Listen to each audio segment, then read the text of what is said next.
नमस्कार, बहुत स्वागत है आप सभी का खबर भारत में। आपके साथ मैं हूं संयम जैन। इस वक्त एक बड़ी खबर के साथ शुरुआत करेंगे। रायसेन जिले में हुई सांप्रदायिक हिंसा को लेकर बाल आयोग ने संज्ञान लिया है।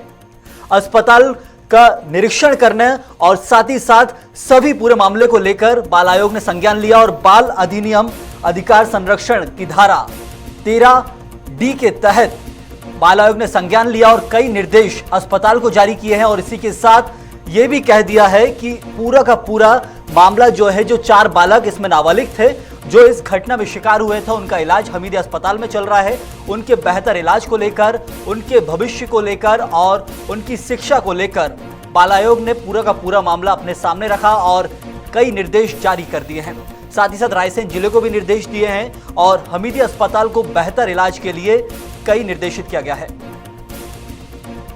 रायसेन जिले के अंदर सांप्रदायिक हिंसा का यह मामला, जहां पर 4 बच्चे घायल हो गए थे जिनका इलाज हमीदिया अस्पताल में चल रहा है। बाल संरक्षण आयोग ने दौरा किया और उनके गांव में पहुंचकर उनके परिजनों से और आस पड़ोस वालों से मुलाकात की है। यह पूरा का पूरा सांप्रदायिक हिंसा को लेकर यह मामला था, जिसको लेकर अब बाल संरक्षण आयोग अपनी धाराओं के अंतर्गत ही काम कर रहा है और आगे आकर बच्चों से भी मिल रहा है, उनके परिजन और आस पड़ोस के लोगों से मिलकर पुराने हालात और कैसे ये बालक कहा जाए, क्योंकि 18 साल से कम उम्र के 4 बच्चे जो इस हादसे के अंदर कहा जाए घायल हो गए हैं, पीड़ित हैं, वो कैसे इस हादसे में शिकार हो गए और अब जाकर ये पूरा मामला बाल आयोग के सामने है। और इसी खबर पर ज्यादा जानकारी के लिए हमारे साथ हमारे संवाददाता विवेक शर्मा जुड़ चुके हैं। विवेक, एक बड़ा मामला जहां पर सांप्रदायिक हिंसा को लेकर ये पूरी की पूरी बात सामने आई थी, उन 4 पीड़ित बच्चों का इलाज हमीदिया अस्पताल में चल रहा है। अब आखिर बाल आयोग के जो निर्देश है उसके अनुसार कैसे कार्रवाई की जाएगी? विवेक। बिल्कुल सैम, बता दूं कि रायसेन से कुछ किलोमीटर दूर जो है ग्राम खमरिया पौड़ी में कुछ मामूली विवाद को लेकर 2 पक्षों में जो है सांप्रदायिक झगड़ा हो गया था, जिसको लेकर जो है बाल आयोग ने संज्ञान लिया, जिसमें एक बच्चे की मौत हुई थी और वहीं कुछ लोग जो कुछ बच्चे हैं वो घायल हुए थे, जिसको लेकर कुछ दिनों पहले प्रेम कानूनगो ने भी हमीदिया अस्पताल का जायजा लिया था, उन घायलों से मुलाकात की थी। वहीं अब जो है बाल आयोग ने अपनी एक रिपोर्ट भेजी है, जिसमें उन्होंने सख्त तौर पे कहा है कि जिन जो बच्चे घायल हुए हैं उनको 1 लाख रुपए की तत्काल जो है राशि प्रदान की जाए मुआवजे के तौर पे, और जो मेडिकल है वो हफ्ते हफ्ते उनका मेडिकल की जो रिपोर्ट है वो भेजी जाए। मेडिकल बुलेटिन साझा करने की बात की गई है मुख्य तौर पर, क्योंकि सीधे तौर पर बाल आयोग के सामने ये मामला है तो वो हर हफ्ते अस्पताल से मेडिकल बुलेटिन चाहता है कि कितना सुधार हो रहा है उनकी हालात को लेकर, उनके हाल को लेकर, क्योंकि इसके बाद यदि सुधार यदि नहीं होता है तो ऊपरी तौर पर यह कहा जाए इलाज के लिए आगे बढ़ सकता है। बाल आयोग खुद इसको संज्ञान ले रहा है मामले को। तो बिल्कुल सही। हम हमीदिया अस्पताल में भोपाल में उपचार के लिए बालकों को जो है बाल आयोग जो प्रियंक कानूनगो है वो कुछ दिनों पहले आए थे। उन्होंने सख्त हिदायत जो दी थी मीडिया के माध्यम से, उन्होंने कहा था कि बिल्कुल भी जो मामला है इसमें लापरवाही नहीं बरती जाएगी और जो भी बच्चे घायल हुए हैं उनको जो है और उनके जो अभिभावकों की मृत्यु अगर किसी की हुई है तो उसमें जो है योजना से जोड़कर उनको पूरा लाभ दिया जाएगा और सारी चीजें जो है बाल आयोग खुद निजी तौर पर देखेगा।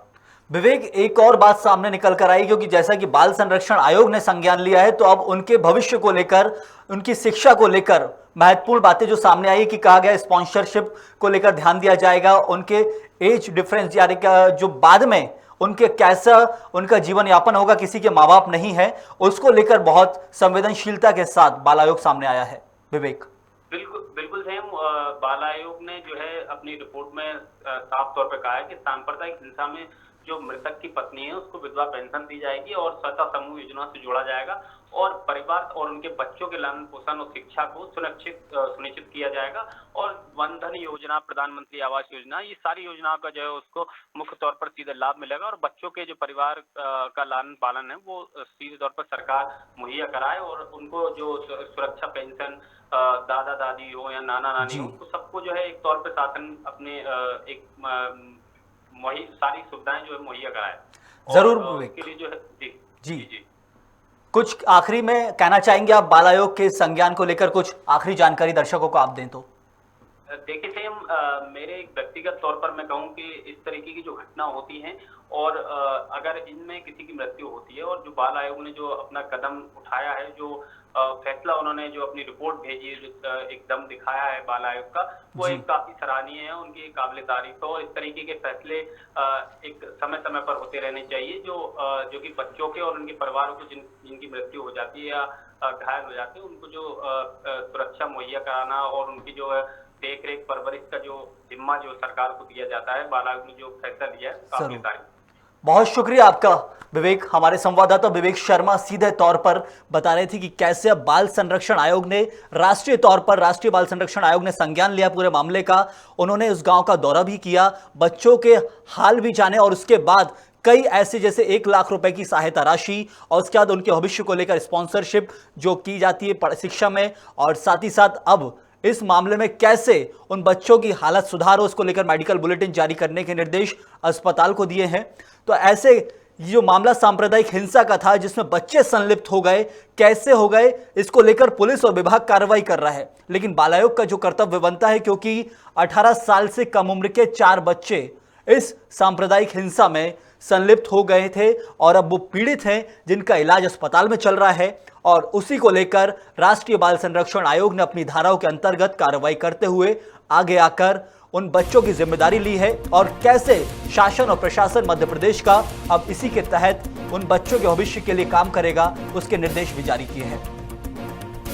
रायसेन जिले में सांप्रदायिक हिंसा को लेकर यह पूरा मामला, जहां पर बाल संरक्षण आयोग ने कार्रवाई करते हुए कई निर्देश अस्पताल को वर्तमान के लिए जारी किए हैं और लोकल प्रशासन को भविष्य में कैसे उन बच्चों का देखरेख करनी है उसको लेकर आदेश जारी किए हैं।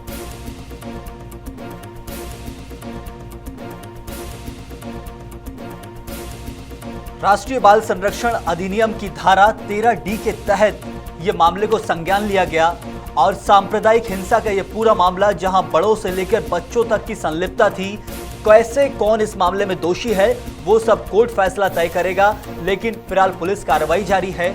लेकिन बाल आयोग का जो कर्तव्य है कि एक मामले में बच्चे गंभीर रूप से घायल हैं, अस्पताल में भर्ती हैं, अपने जान से जीवन मृत्यु से लड़ रहे हैं, और उस समय बाल आयोग का यह फैसला आना एक सराहनीय कदम है।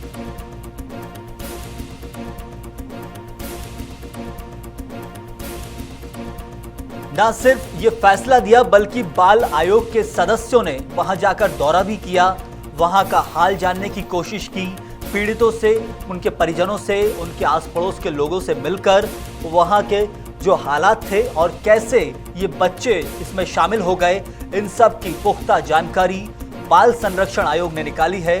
और उसके बाद अभी एक मेडिकल बुलेटिन जारी करने के लिए अस्पताल को कहा गया है कि हर हफ्ते आप मेडिकल बुलेटिन बच्चों का जारी करें कि कितना उनके हालत में सुधार हो रहा है। उस हिसाब से खुद बाल आयोग उनकी स्वास्थ्य को लेकर अब मतलब सजगता की जैसे बात की जा सकती है कि बाल आयोग खुद सजग है।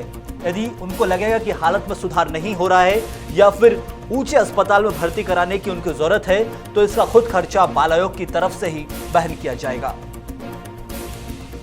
घटना में 4 बच्चे घायल हुए थे जिनका इलाज अब हमीदिया अस्पताल में चल रहा है। राष्ट्रीय बाल संरक्षण आयोग ने पीड़ितों के गांव का दौरा किया और ये पूरी जानकारी सीधे तौर पर हम आपको दे रहे हैं।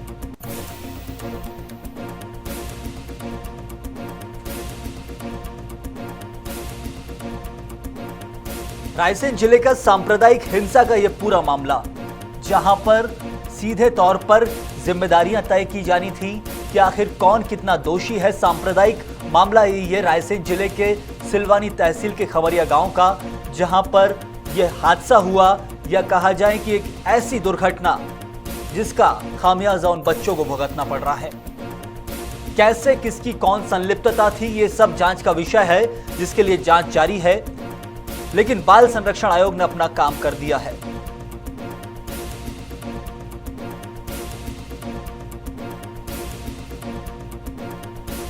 आफ्टर केयर जो प्रोग्राम होता है, यानी कि बच्चों के भविष्य को लेकर, वो जो बच्चे भर्ती हैं उनकी पढ़ाई को लेकर, शिक्षा को लेकर उनकी जो योजना है, ज्यादा से ज्यादा योजनाओं का, सरकारी योजनाओं का लाभ उन बच्चों तक पहुंचाया जाए, जिससे एक जो घटना है इसको भूलकर नए सिरे से अपने जीवन की शुरुआत कर सकें।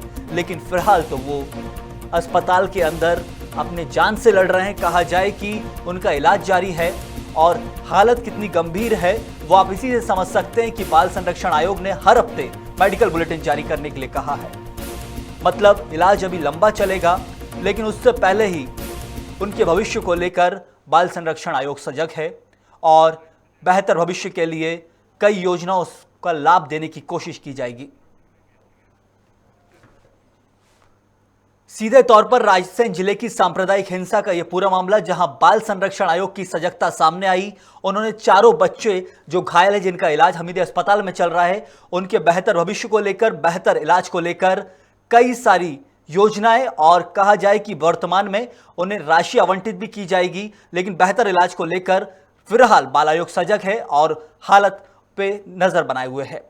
इस खबर में फिलहाल के लिए इतना ही। वक्त हो चला एक छोटे से ब्रेक का, जल्द हाजिर होते हैं। आप बने रहिए खबर भारत के साथ।